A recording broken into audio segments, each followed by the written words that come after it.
अगर आपकी prayer request आपके बच्चे हैं, आप उनको नहीं चाहते जिस तरह आपने संघर्ष किया वो संघर्ष करें, आप जब प्रार्थना करने के लिए बैठेंगे, आप एक बाइबल की वर्स को लेंगे, आप पहले थैंक्स गिविंग करेंगे, आप प्रार्थना करेंगे, परमेश्वर मैं तेरा थैंक्स करती हूं कि तूने मुझे चुना, मैं तेरा थैंक्स करती हूं कि मैं तेरे घर में हूं, मैं तेरा थैंक्स करती हूं मैं तेरी हुजूरी में हूं, मैं काबिल नहीं थी तेरी हुजूरी में आती, लेकिन तूने मुझे अपने अनुग्रह से बुलाया, और अगर तूने मुझे अपने पास बुलाया तो मेरी प्रार्थना को सुनने के लिए बुलाया। अब मैं प्रार्थना करती हूं तेरे वचन के अनुसार, जो भजन संहिता 112 के 2 में लिखा कि सीधे लोगों की संतान आशीष पाएगी और धर्मी का वंश प्राकर्मी होगा। अब मेरे बच्चों को छू और उनको ऐसा छू वो प्राकर्मी बने। अगर प्राकर्मी बनने में कोई भी उनकी गंदी आदत है वो छूट जाए, अगर शैतान उनको तंग करता है वो चला जाए। हे परमेश्वर मेरी संतान को छू और उन्हें प्राकर्मी कर, उन्हें सामर्थ्य कर, ये आपकी प्रार्थना होगी। उसने कहा सब कुछ पूरा। अब आपको इमोशनल नहीं, स्पिरिचुअल स्क्रिप्चुअल बनना है। आमीन।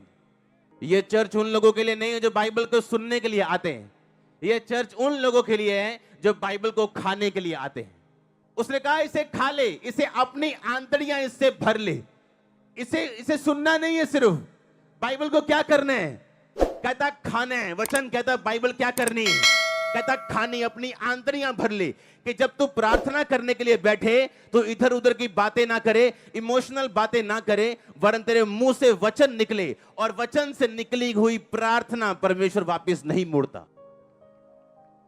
प्रॉब्लम आज ये है कि चर्च में एक बैठी हुई अच्छी सिस्टर बैप्टिज्म लिया हुआ, पर उसे ये नहीं मालूम कि मेरे बच्चों की प्रार्थना मैं कैसे करूं। प्रार्थना करने का तरीका है कि सबसे पहले वर्शिप से शुरू करो कि पिता मैं तेरा थैंक्स करता हूं, तूने मुझे चुन लिया, मुझे अपने पास बुला लिया। कोई मायने नहीं करता मेरी कंडीशन अब कैसी है, पर मैं तुझे जीवित परमेश्वर को जान चुका हूं। मैं जान चुका हूं तू जीवित है, मैं जान चुका हूं एक दिन मैं गवाही के साथ वापस आऊंगा, और मैं स्वर्ग का अधिकारी हूं। मैं जान चुका हूं मैंने साल्वेशन पाली। फिर आप प्रार्थना शुरू करोगे कि पिता तेरे वचन में ये लिखा, मैं तुझे दीर्घ आयु से तृप्त करूंगा। परमेश्वर तू जानता है कि ये बीमारी जो मुझे है ये मुझे दीर्घ आयु जाने नहीं देगी, इसलिए इस बीमारी को हील कर ताकि मैं दीर्घ आयु में जा सकूं। पिता बीमारी के साथ दीर्घ आयु किसी काम की नहीं, गरीबी के साथ दीर्घ आयु किसी काम की नहीं। मुझे आशीषें भी दे कि मैं दीर्घ आयु जी सकूं और आनंदित होकर जी सकूं। तूने कहा कि मैं तुझे उद्धार दिखाऊंगा, अपना उद्धार तुम्हें दिखाऊंगा। तुम मुझे उद्धार दिखा मेरे बच्चों में, मेरी फैमिली में, मेरे फाइनेंस में, मेरी बॉडी में, मेरी स्पिरिट में, मेरी आत्मिक जिंदगी में। आप करके देखो इस तरह से प्रार्थना, करके देखो वचन के बीच से प्रार्थना। हमारी वचन इमोशंस, हमारी प्रार्थना इमोशन के साथ भरी हुई। हमें लगता है कि हाँ पिता सब जानता है, बाइबल कहती है वो सब जानता है। अगर आप परमेश्वर के सामने अपना केस प्रकट नहीं करेंगे और आपको यह नहीं लिख पता कि बाइबल में कहां आपकी ब्लेसिंग के बारे में लिखा।